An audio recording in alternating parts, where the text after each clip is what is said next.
We hope you enjoy this episode of the Modern Arizona podcast. But first, an important message for our listeners. Hello and welcome to the Modern Arizona podcast.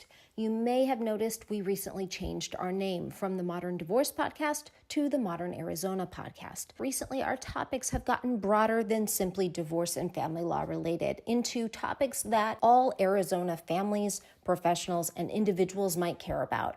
So in keeping with our expanded scope and what you, our listeners, want to listen to, we are now the Modern Arizona Podcast. Hello, this is Billie Tarascio, owner of Modern Law. We are a family law firm in Phoenix, Arizona with offices throughout the state. We've got attorneys who can help you with every aspect of your family law case. We have a legal clinic run by students for those of you who need budget-friendly resources. And we've got lawyers who've been practicing for more than 20 years. Collectively, Modern Law has more than 200 years of attorney experience. So when you hire Modern Law, you're not just getting an attorney, you are getting a team. If you live in Arizona and you need representation, call us at Modern Law today. That's 480-649-2905, 480-649-2905, or visit us at mymodernlaw.com.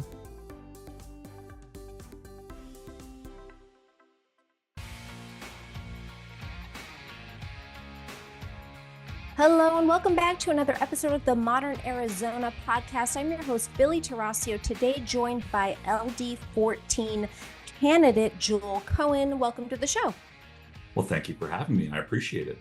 Yeah, I'm happy to have you here. So you are currently running for state representative for LD14. I am. And can we start with what is LD14?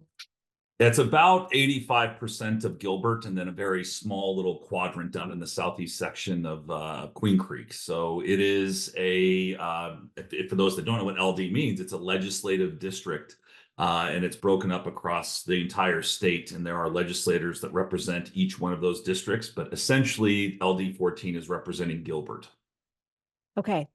And when someone is elected from this district, are they charged with representing the interests of that district specifically?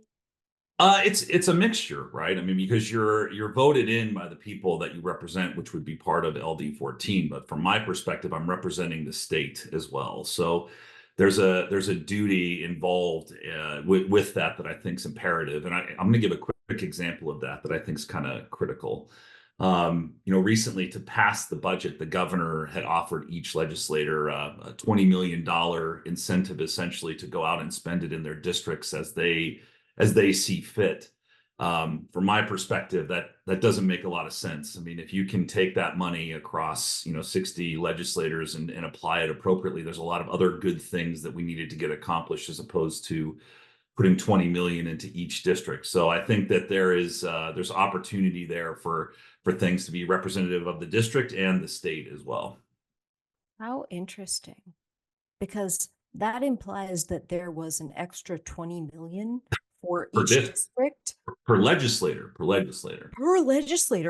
that was not needed for state priorities. Yeah, think about what you could do for teachers. Think about what you can do from a just overarching perspective. And what's interesting is that, I've seen signs all over the place that talk about how these legislators have gone through and they were able to pull $20 million out and bring it back into their districts when the reality is a whole lot different.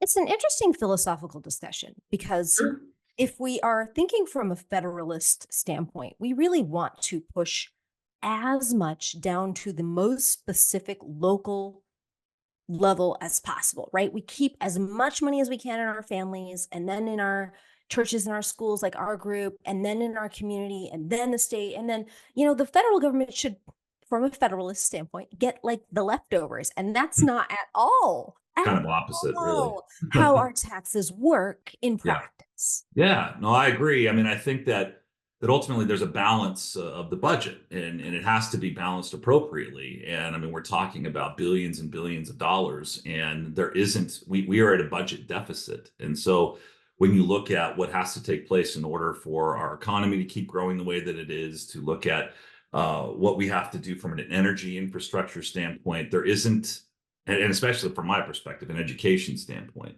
I mean, you've got 28 silicon providers coming into this state, and we don't have an education system right now, from my perspective, that is getting our kids prepared to work in these manufacturing jobs that are a little bit more advanced than some things. And so I think there's a duty to make sure that the good of the whole is taken care of. And then again, that local money's being used locally, state money's being used from a state perspective. That's my perspective. Sure.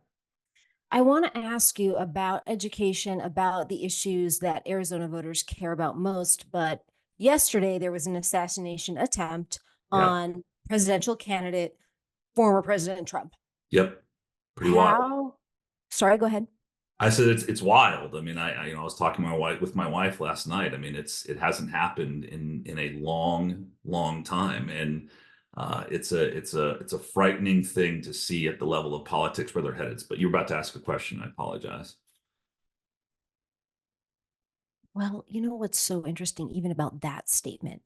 There are shootings that happen at events all the time. Yeah.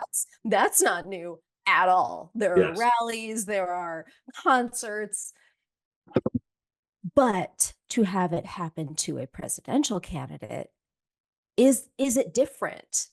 I think so. I mean, the manner in which it occurred is just fascinating to me, because I mean, if you know anything about how Secret Service functions, I mean, they're looking at rooftops. They're hearing, they're aware of the situations that are around them, and some of the interviews, and God only knows the reality of what took place, but immediate interviews afterwards stated that people were reporting a gunman. Yeah.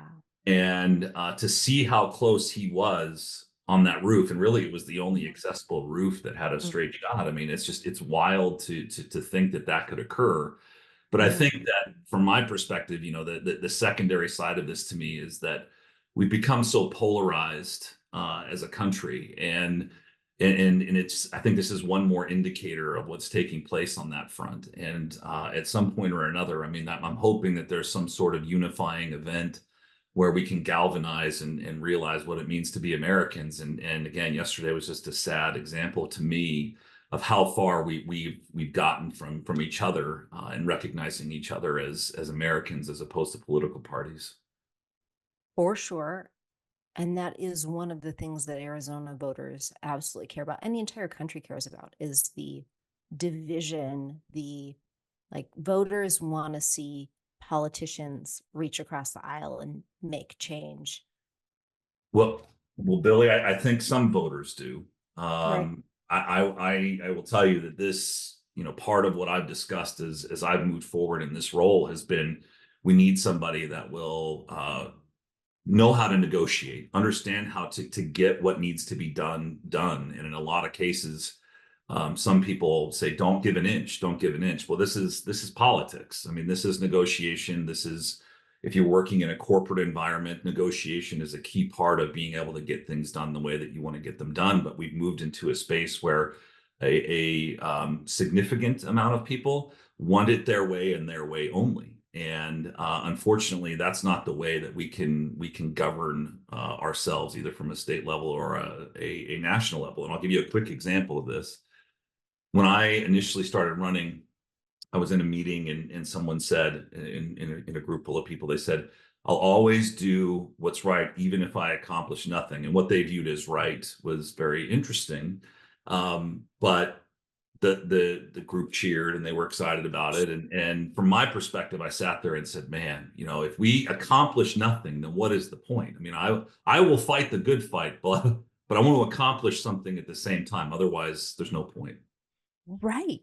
Like, I'm a divorce attorney. We go to mediation. Everybody wants what they want. And Right. a good outcome is when everybody's upset. And, That's a and good outcome. and so, Billy, what happens if somebody doesn't give an inch? You settle nothing. You spend more money. You create more heartache. Everybody's more upset. Like, you are delaying moving forward. And that is what many of us don't like about what's going on in politics. Agreed.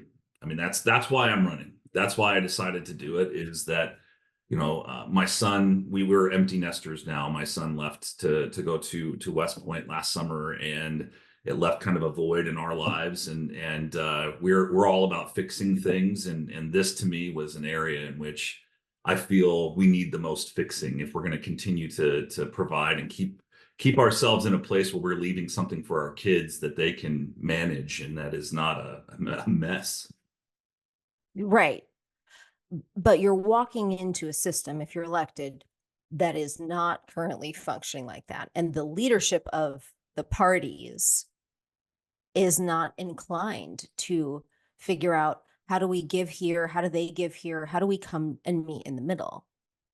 Here's what's interesting about that is that I think that the media projects something that's far more dire than it actually is, because I've met a lot of good people. I mean, a lot of good people that are genuinely trying to get things done from a governmental perspective. But unfortunately, you don't see in the news very often politician tries to actually get things done. No. It's not a story that sells very well, right? And so there's a lot of behind the scenes silent movement that's taking place from people that are spending a lot of their time and effort to make the good things happen. But unfortunately, what I see in the media is just this, this story of just opposing viewpoints that create a complete gridlock. And there are components to that without a doubt. But there are some things happening. Don't hear me wrong. It needs to be fixed. I mean, we've got a lot of opportunity, but I will tell you that I have felt hope having met some of the people that I have met over the last several months. That's wonderful. That makes me very happy.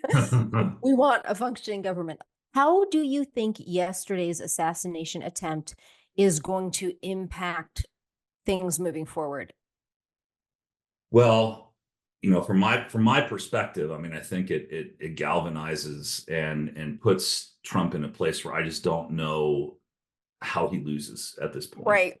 And Right. I think that the combination of what happened in the debate, which was as a train wreck for the Democrats, and now for this to be a point in which I think a lot of Republicans will come around and support the president the way that most people would after this type of event. Mhm. It's something that again will galvanize, I think, the party to move forward. And I think that again, I think that Biden has lost the race as of several weeks ago, and it's almost, from my perspective, almost a foregone conclusion at this point. Yeah.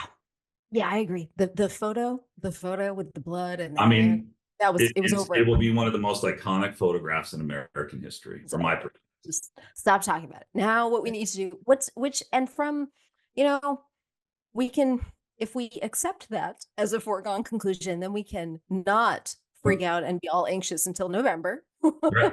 Yeah. which is not a terrible thing. Unless you're running at state levels, and there's plenty of us working at local levels that are still freaking out about ourselves. But I think the presidential election at this point is something that I'm not going to be concerned with a whole lot after this. Okay, so let's talk about issues that Arizonans care about. The number one thing they care about is the economy. Yes, How critical. critical? How do state policies, how Yeah. can they and how do they impact individual families' economic situations? So, I mean, there's a reason why our real estate prices have gone up so dramatically. There's a reason why people are moving here in droves from California and all over the United States. And there's a reason why chip manufacturers, electric car manufacturers, a lot of people are moving their base of operations into Arizona. And it's a lot of it is the favorable economic climate. But there's a huge component of that in order to keep it moving forward and to keep it sustainable requires a deft hand. And I think that one of my first and most primary concerns associated to it, and it's a little bit of a separate component, but if without it, we're in trouble, which is the energy sector. These chip manufacturing plants require a tremendous amount of power. And I went out to Palo Verde and met with the CFO of APS and eventually met with the CEO as well, just kind of getting an understanding of where Arizona's energy needs are headed. And we're going to be doubling in the next 15 to 20 years. And you have to do it in a space where our state has the most reliable energy grid in the United States for a reason. People, if right now, if our energy goes out, people die, right? Right. And so there's a lot of planning that has to take place into that. And also at the same time, you can't raise rates for individuals out there because that's not a very popular thing to do. So there has to be a plan associated to what happens from a budgetary perspective to make sure we have the energy to continue growing.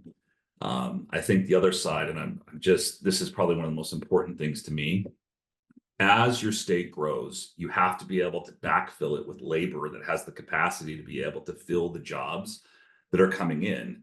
And so we have a tremendous amount of complexity associated to chip manufacturing, but there are line level aspects of what you can do in a chip manufacturing plant that you can teach at a trade school, that you can teach in a lot of different ways. And these are many times 80, 90,000, six-figure jobs that are waiting for our kids. But we don't have a program in place right now to help teach them what's necessary to get there. And what's crazy is, I mean, as I speak to chip manufacturers, they're willing to give the money to teach these kids in certain cases. I mean, I'm not saying all of it, but they will help to supplant and help train so that they have a workforce that's local. And that's something that to me is a complete no-brainer. Instead of bringing people in from all over the place, let's take care of our kids first and make sure that they've got what they need there. So, and I'll close it out with this. I think that overarchingly, the infrastructure component of our state is absolutely critical. And I think we've done a good job from a highways and byways standpoint, but we have got to increase the amount of fiber and internet access and the speed at which our internet functions in order to make sure that we're able to supply our kids and the workforce and everything else with viable speeds, given the technology sector that's going to be coming into our state. So it's a complex issue that has to be met with complex solutions that are looking at a holistic viewpoint of what do we do to keep the momentum moving forward. Okay. So if I understand correctly, our power grid is incredibly stable because it relies on nuclear energy, which is Um, stable. about a third of it is nuclear. Okay. Yeah. What needs to happen to scale Yep. the infrastructure for the anticipated demand? Besides, So I understood fiber, like your yep. internet has to work, but what else? So small form factor nuclear is something that I think when I went out onto Palo Verde, it's the most power generating power plant in the United States, right? A lot of that power gets transferred over to California as well, but it's owned by like 7 organizations, APS or SRP, a whole bunch of different components. Originally, there were supposed to be 7 reactors there, so there's 3 now, but imagine that it was supposed to be 4 more than it is, and which would put it in tremendous capacity. A lot of what you're seeing happen right now is small form factor nuclear can be put in place after about 7 years, as we're large form factor, which are what's out there, it's 12 to 15 years. So we should be looking, from my perspective, and I know that that a lot of the energy sector folks are looking at this as well, is what can we do to supplement with nuclear, knowing that from a carbon perspective, from a waste perspective, I mean, it is by far, at least from my perspective, the most secure and carbon-free energy we could possibly have, and it just runs constantly. Couple that with new battery technology that's coming out to help during peak times, those types of things. I think that's where I would go first. So does that mean that you would support the state subsidizing the power plants building more reactors? I'd have to take a look because we get paid a tremendous amount of money from California for energy, and also to in some cases they pay us to take their energy. There's a complex solution associated to that, but I think that there is a component of being able to work through the state to find favorable situations in which we can make sure that, from a standpoint of, like you said earlier, it's the most stable energy source that there is. You know, it's solar. We have to back that up with a battery system, and then if it's 116 degrees, who knows what happens at night, right? I think that for the long term, from everything that I have seen, it's by far the best way to go. And I would be looking at what we can do from a state level to pass favorable legislation that would allow for that to take place. This is Billie Tarascio, owner of Win Without Law School and Modern Law. Win Without Law School is a program that operates nationally and helps people who are representing themselves or who just need more help. If you are in a family court case and you're feeling confused, you need direction, you need help figuring out questions to procedural or strategic issues, Win Without Law School can help.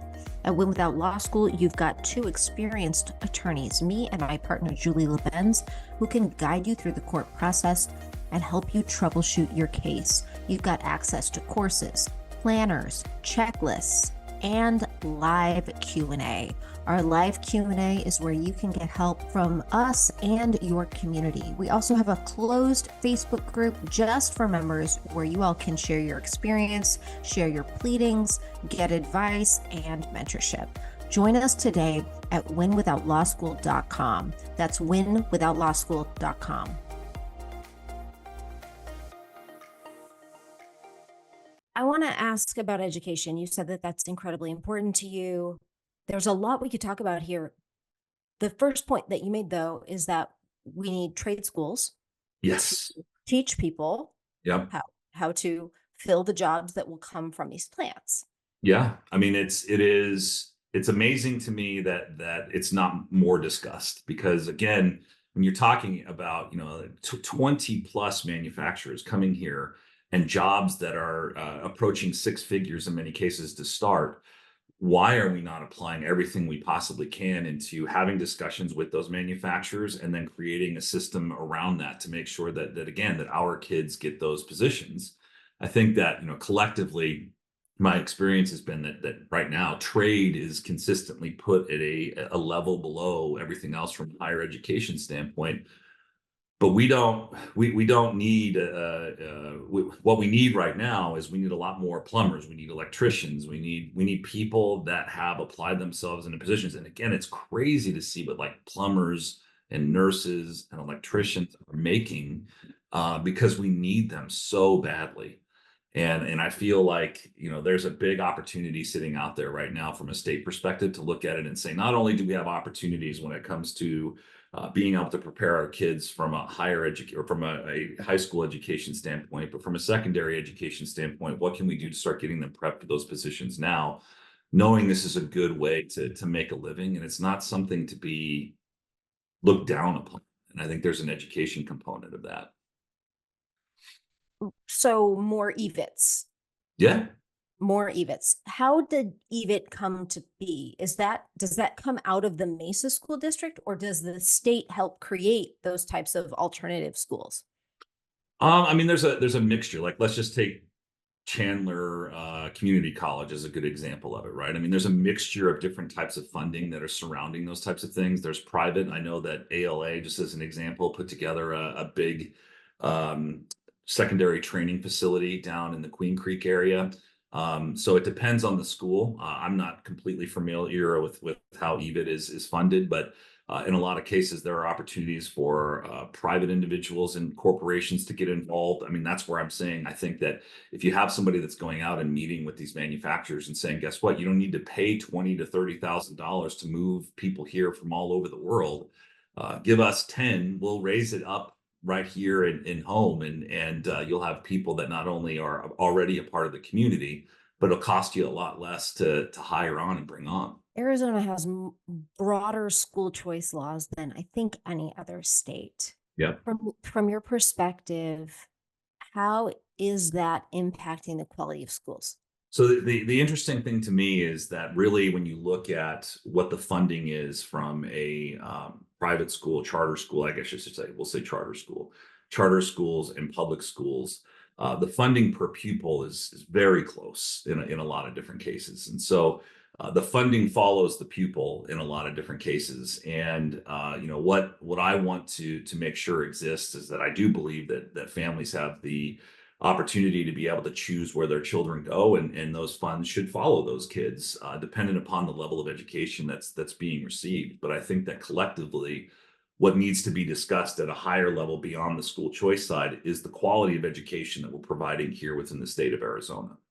We are 44th in the United States, and that does not make me happy, and it's not something that should exist. And I don't hear it enough that it's something that we need to be getting together to work on. I think that the protection of school choice is something that is important, but at the same time, we need to be talking about leaving our kids behind. And when you're at 44th versus the rest of the country, and you think about what that means from a world stage perspective, having our kids compete from a national perspective is important, but having our kids compete from a worldwide perspective, I think is critically important. And there's a lot of opportunity, I think, to when it comes to the funding side, putting money in places that makes a little bit more sense for our kids. And that is a complex equation that I definitely would want to get my hands around and see what we can do to figure out to get ourselves back to a respectable state of education. Yeah, it's not good. It's not good at all. And I believe the ranking comes from test scores, right? Yep. But it also feels like since we started putting more emphasis on test scores, the outcomes have been worse.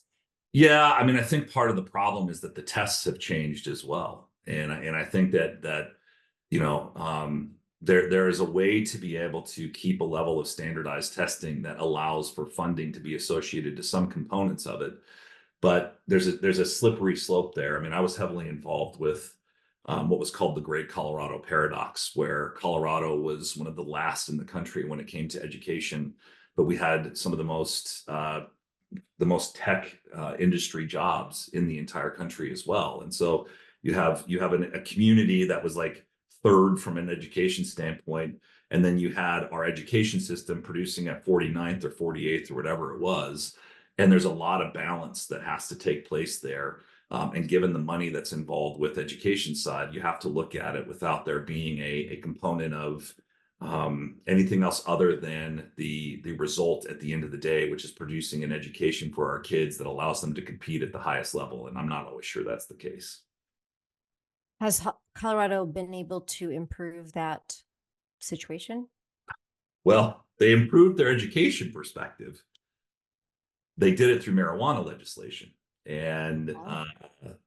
I'm not going to blame marijuana legislation for what has occurred in that state, but it's a mixture of their, right now it's the third most violent state in the United States. I can't believe it with it coming out of my mouth that's the case, because it was I grew up there for many years, and it was one of the safest states forever. And now it's one of the most violent states that there is. And I think it's a mixture of how they've approached certain immigration components, but then also from the standpoint of what they've allowed from a drug perspective. And so, I'm for marijuana legislation, but I think that there's a component of doing it the right way, and I'm not so sure that happened.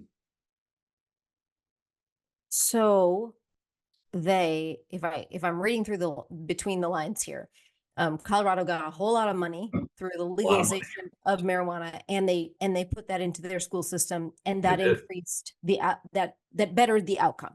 It did. From an education perspective, it did. Yep. I mean, And they were able to flood the education system with a whole heck of a lot more resources than it had previously, which is great. I love that. okay, so you would support spending more, increasing resources for K through 12 education.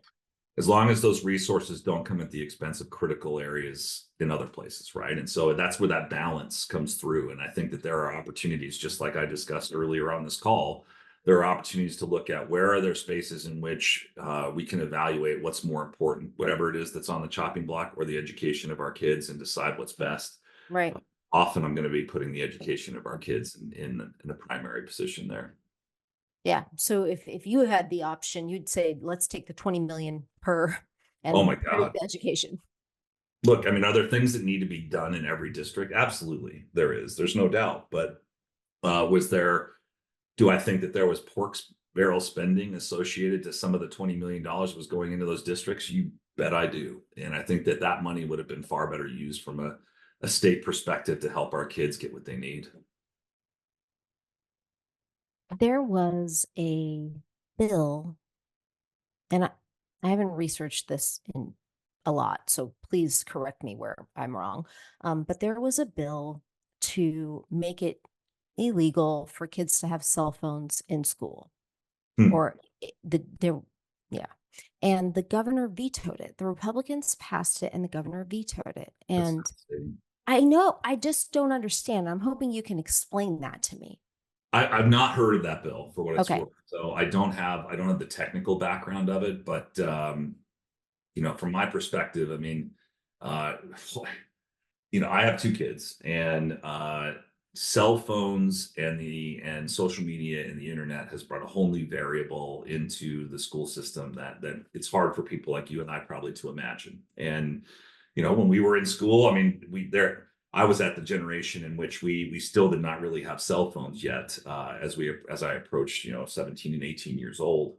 Um, I remember when pagers first started coming around, and that was considered a thing, right? And so, but ultimately, I can tell you that my experience, at least from my own personal parenting and from what I've seen from other kids, is that um, it has been complete distraction, and it creates a whole heck of a lot of problems. I mean, and my son was very well protected and monitored up until the point that he graduated, and not in a way that we overloaded him, but we knew what was going on. And I think that I wish there was a scenario in which parents would just be aware of what's going on with their kids and monitor appropriately and prepare them for the world that they're going into, because the internet gives them everything they'd ever want just by typing it in, and young minds are not ready to be in that space. So more I think about it, while you're in school, you should be focused on your education and not necessarily sitting there worried about Snapchat and Instagram and everything in between. But I'd have to look at it from the standpoint of just legal precedents and what that would mean to not have parents be able to have that choice, which seems interesting to me. Sure. Yeah. Um, let's move to crime. And immigration is certainly when we talk about the economy, we've got the economy and then we've got immigration. Those are the top two. Yep. Um, and just circling back to the economy, um, what do you think you could do or the state government could do that would have the biggest impact on families currently and their economics? Well, making sure that as we grow, that the burden of that growth does not sit on families. I think that as these billion-dollar plus facilities are being built, what are we doing to make sure that the infrastructure associated to them is not just being paid for by the people that surround it? I think there's a way to create a blend in which, as these organizations continue to build in Arizona, that we look at the tax implications of those individuals being there, but not passing that burden on. And so there's a lot of other components too, that as we continue to grow, that we maintain policies that don't continue to tax Arizona families at a higher rate. I mean, look at what's happened with our homes, and we're already paying more property tax associated to what's gone on there. I mean, we have to maintain a system of government in which we are looking at the best ways to dole out the tax component of what's there. And I think affordable housing is a huge component of that as well. One of the more fascinating debates that I had recently, one of the folks that I'm running against, as they were talking about affordable housing, is they said, we want to make sure that when it comes to affordable housing, that we approach homelessness first. And I think homelessness is an issue that we need to address. But when you look at California and areas like LA and San Francisco and spots that are difficult to live for first responders, for police, for those types of things, there are ways that we have to be able to produce opportunities for those individuals to be able to own a home. And when interest rates are at 7 and 8%, and a typical home in Gilbert, Arizona is $600,000, what can we do as a state to make it so that the people that take care of us have an opportunity to find that ability to do that? And again, our kids coming out of the system from a secondary education standpoint, what is their opportunity to continue to grow here? So I know that's a long-winded answer, but I think it's a mixture of taxes, making sure that there's the ability to be able to afford a home. And I think that overarchingly, it's being able to come at it from a complex solution, as I mentioned earlier, and working with private partners to make that happen that are interested in coming to the state. Okay. But Arizona cannot do anything about the interest rates. No, you'd have to look at a system of potential. Let's just say that if somebody's coming into the Gilbert area and there's a manufacturing plant that's here, instead of paying a relocation fee associated to that person coming in from, let's just say, Seattle or Boston or something of that nature, and that move would have cost that company, man, from the standpoint of probably $30,000 to $60,000 collectively to get that individual here. can we take that 20, can we take it and say, look, no matter what, if we hire a kid out of Arizona, can we make it $30,000 and can we apply a down deposit for that? Can we make it so that we work with private mortgage companies to make so that there's 10% down instead of 20% down for first time buyers? Are there situations where we can work with FHA to evaluate the system associated to home ownership and buy downs on rates? I mean, new homes right now, a lot of what's going on is that you're seeing incentives for 4 and 5% mortgage rates so that they would purchase a new home. Now that gets back into that money has to go somewhere, and it typically gets applied back into points. But what I'm getting to is that, yes, we can't do anything about federal interest rates, but there are things that we can do to institute programs, I think, as long as they're funded appropriately to support these folks. And I think there is, again, I think there's a solution there that makes it a little more feasible. Isn't it fundamentally a supply and demand issue? People moved here and we didn't build as many houses as there were people moving here. But yeah, no, I mean, there's no doubt of that. As to the causation of it, I will never argue that component of it. It's what do we do about it now, right? Right. That's, I think, Right. a critical component to it, because we don't, I don't want to lose. We moved here 13 years ago. I don't want to lose the value of my home, in order Right. to make it more accessible. And I don't think anybody Right. does. But what do we do to make it so that the people that do want to be a part of the economy, that are the future of Arizona, I think there are things that we can do as a people to say, where are there opportunities to make it so that it can be at least attainable? Hmm. Affordable may be a difficult word at this point. Hmm. And what would you propose with regards to homelessness?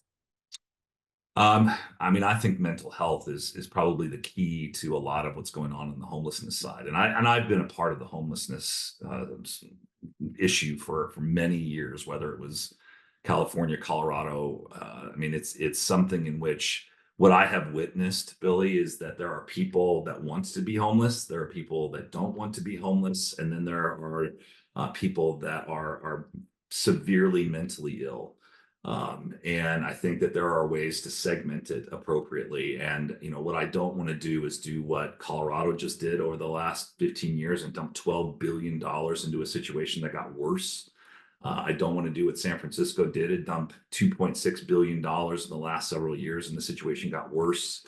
I think there's a way to look at it and say we need to be able to support people from a mental health perspective. And that's not just homelessness. And there's a lot of things that I think could be solved associated to supporting people from a mental health side in a very different way than we are today. I think there are people that are in crisis that need assistance. I mean, whether it's women that have gone through a battered household situation and they're trying to do the best for their kids and protect their kids, to somebody that may have just lost their job. There are situations in which we have to support those individuals, and for the people that want to be homeless, and that's probably the toughest answer to the question. And I think that there are ways to be able to provide situations in areas where at least they can be safe. But I think that, again, a lot of what will solve part of this issue, a big part of this issue, is going to be supporting people from a mental health side. Okay. Let's talk about immigration and then we will talk about crime, specifically local crime. Okay. But immigration is largely federal. All Yeah. the laws regarding immigration are federal. And you're seeing some wars between states that are like, federal government, do your job, Yeah. and states that are saying, we are going to figure out how to keep our states safe. Right. What do you think about that conundrum? Yeah, I mean, I went down to the border. I think I'm the only candidate that did this. And I went down and I met with leadership in Yuma and spent some time at the border just trying to understand the issue. And I think any issue that you've talked to me about today, there's a level of like understanding that has to occur before you can start coming up with solutions. And so being there presented both my wife and I with a lot of opportunity to learn. I think that there's two impacts that are taking place. One is that from a federal perspective, I think that the relationships associated to our senators, to our congressmen, and working through some solutions associated to that side from a federal perspective is critical. What's nuts to me, and I don't care what side you are or what political party you are or whatever it is, what's nuts to me is that we have this system that is completely set up across the border a billion-plus-dollar system of infrared cameras and ground sensing technology and all sorts of other things, and it's a pole about every 300 yards that goes across that isn't turned on, and it was shut off almost immediately when Biden became president. This is no joke. And Why? well, and again, what's fascinating too, and this is where I think the people get really tired, is where people get really frustrated. The border wall was stopped being manufactured, and the effort associated to what I just discussed was stopped. And what was put in its place was that we have to use now 40 to 45-year-old, what they call Bush era technology, to be able to help monitor the border. And then you have Trump sections of wall, and then you have Biden sections of wall. And you see it as you go along the wall, where it's like, he didn't want his wall to look like his wall. And so now we've got these two sections. And so it's politicized. When at the end of the day, what is there to politicize? Should immigration occur in this country? Yes, it has to. That is the way that this country was founded. My grandfather came here, and I'm a first generation American. I mean, I wouldn't have the opportunities I have without it. We did it all the right way. Allowing in 5,000 illegal immigrants on a daily basis is a reckless approach. And what's crazy, Billy, is the people that are coming across are not, from what I can tell and what I saw, South Americans and others that are fleeing a situation where they are trying to leave violence and protect their children. These are Chinese nationals, Russian nationals, African nationals. I mean, there was all, when you go down to the border and you go to just the other side of the fence, you see all these passports, all these tickets, all this other stuff. And it was about 60% people outside of Mexico and South America.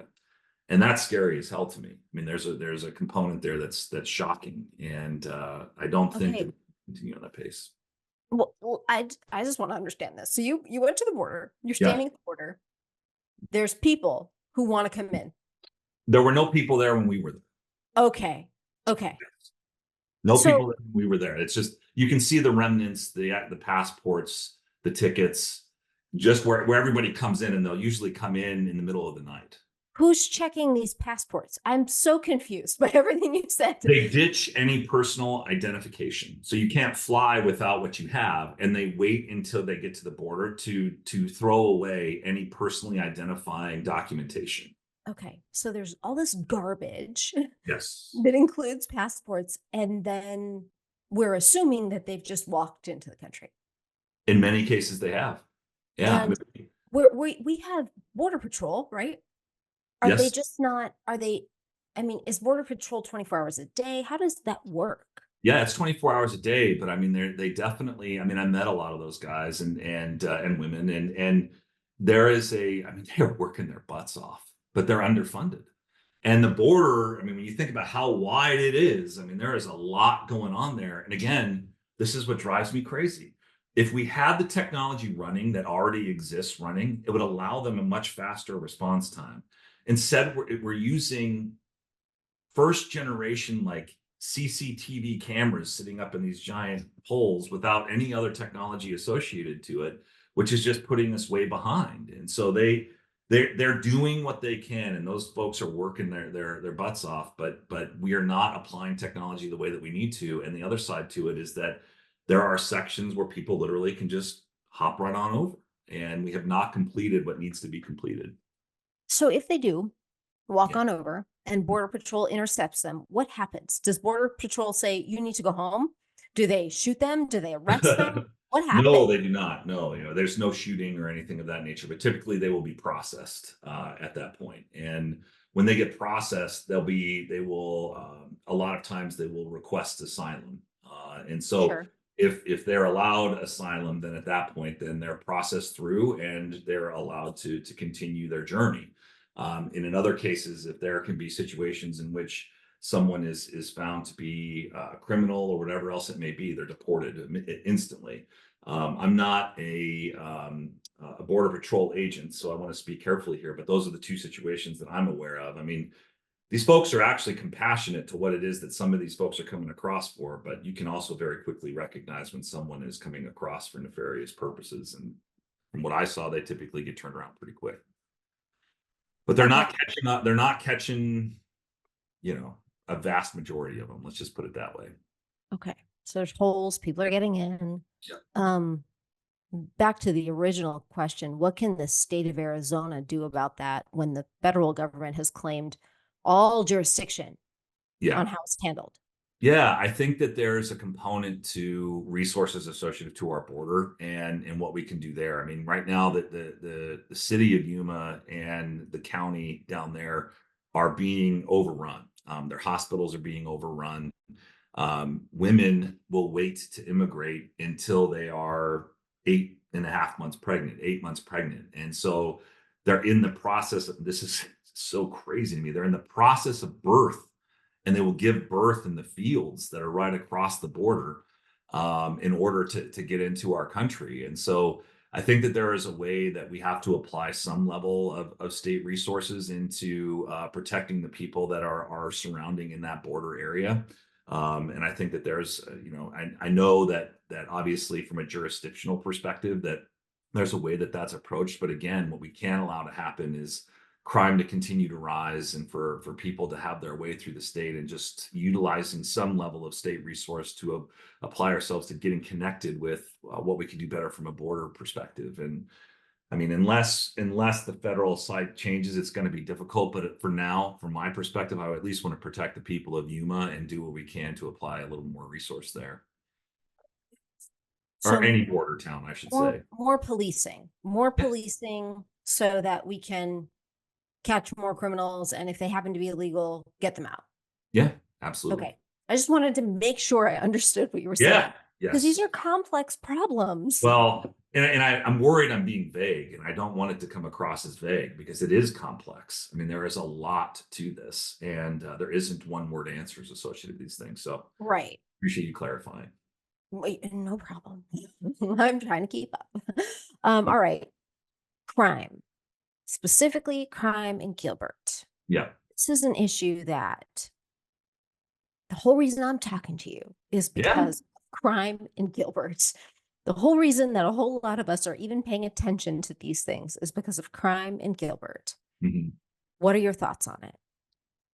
I mean, what a world-changing experience altogether, right? And I mean, I went through a bevy of emotions as things were consistently being pushed out. And I think that, we've got to be able to approach it for what it is in many cases. I mean, if evidence was being produced to the police force that showed what was taking place, and from what I gather, and you're far more, my wife and I used to watch as you were learning Mhm. information as things would come across. But if we were in a situation where the police force was aware of what was taking place with these kids, and they were being presented with evidence that was occurring on social media, I mean, that has to be addressed. And that's something that ultimately cannot and should not, and frankly, I mean, I think from this point will not exist. And from my viewpoint, I think there were many opportunities for us to be able to handle the situation better than we did.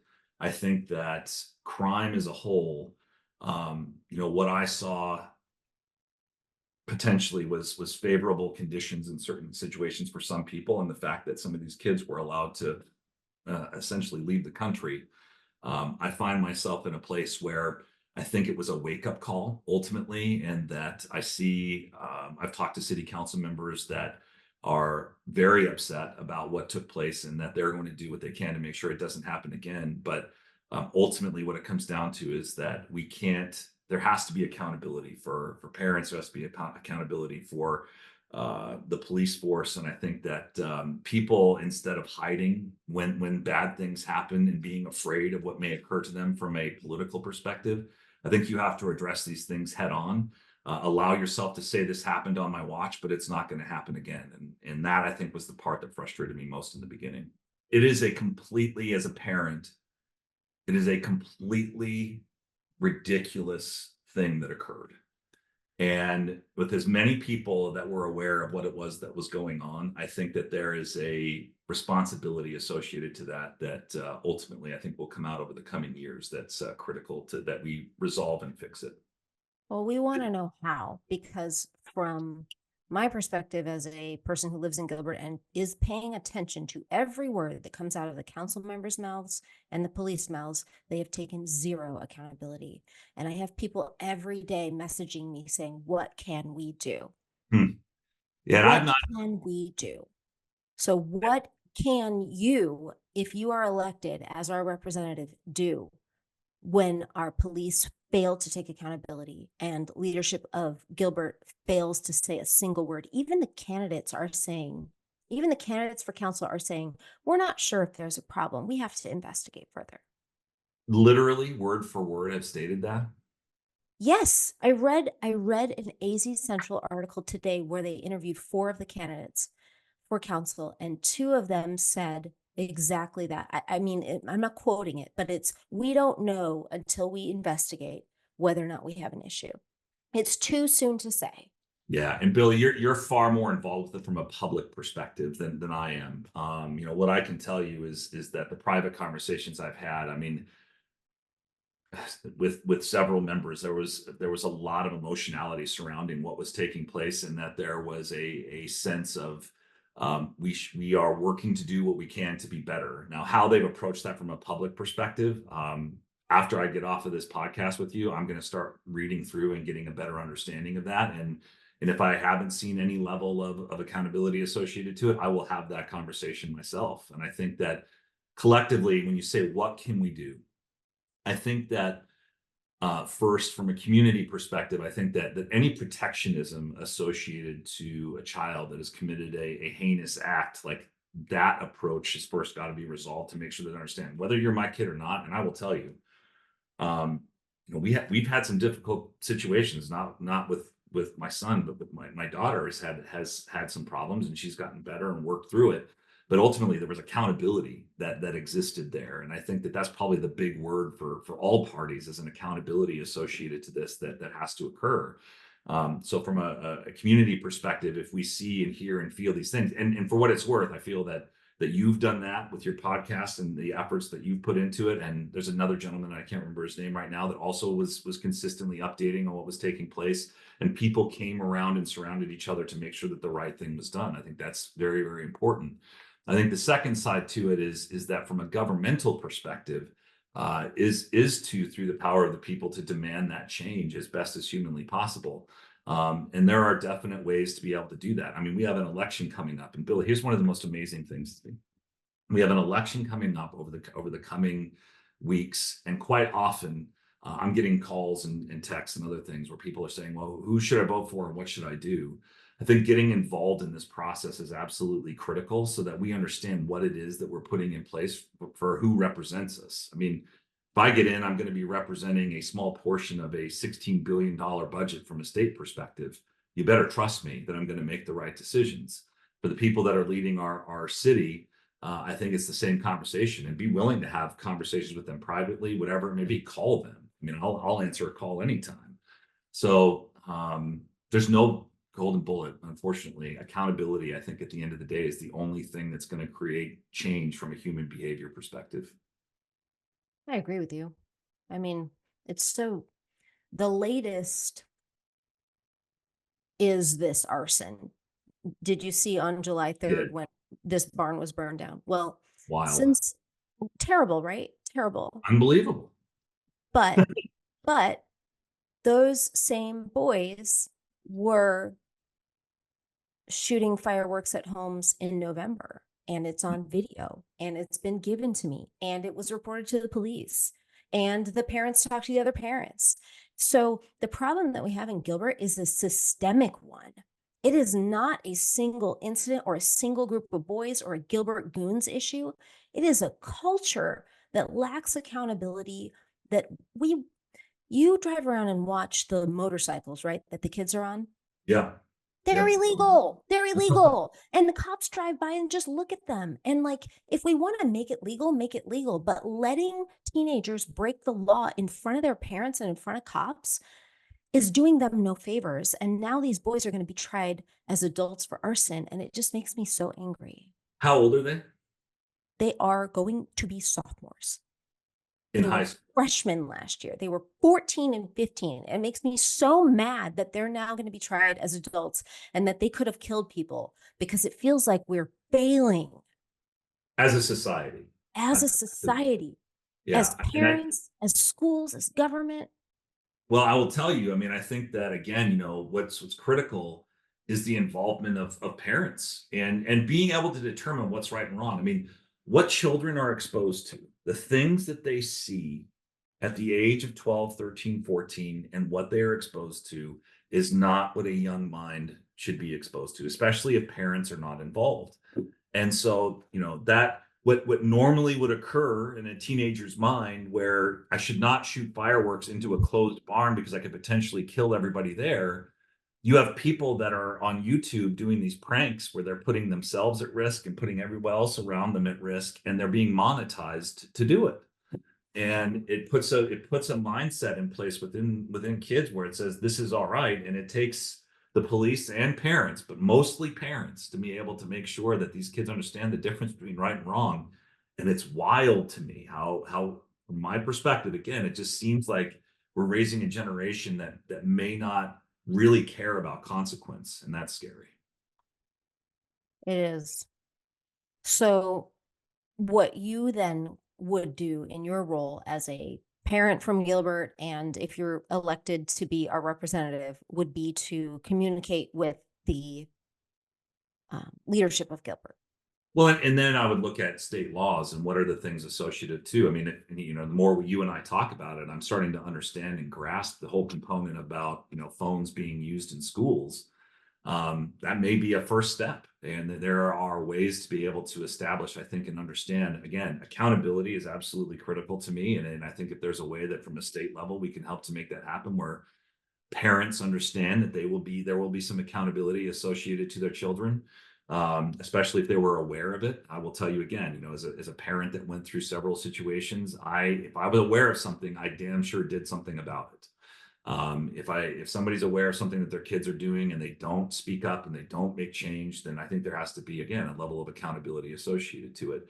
But I absolutely would be having conversations surrounding these types of things, because it's an environment in which I think everyone wants to go away as quickly as possible in the best way possible. And let me ask you, Billy, out of curiosity, I mean, like, from your perspective, having been so close to all of this, what do you see as kind of the overall issue? And I'm curious, what like, if you could change something tomorrow, what would it be?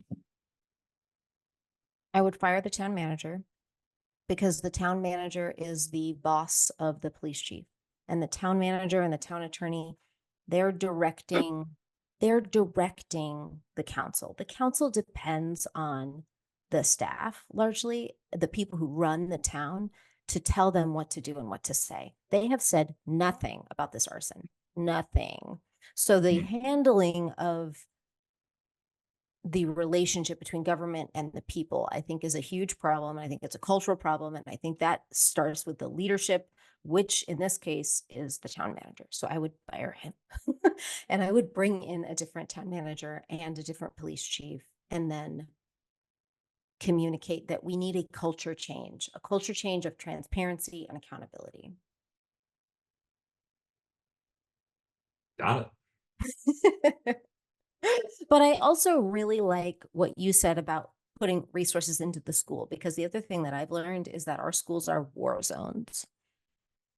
I mean, what's scary is that our schools, especially in Gilbert, are not nearly as bad as others that I've seen throughout Right, the country. I right, mean, you want to see schools, go to Queens, go to Cleveland. I mean, that's like, it's like, Afghanistan, but it is what our teachers and what our principals are having to deal with right now today in their environment. I do not envy them, and we definitely have got to support, I think, in some way.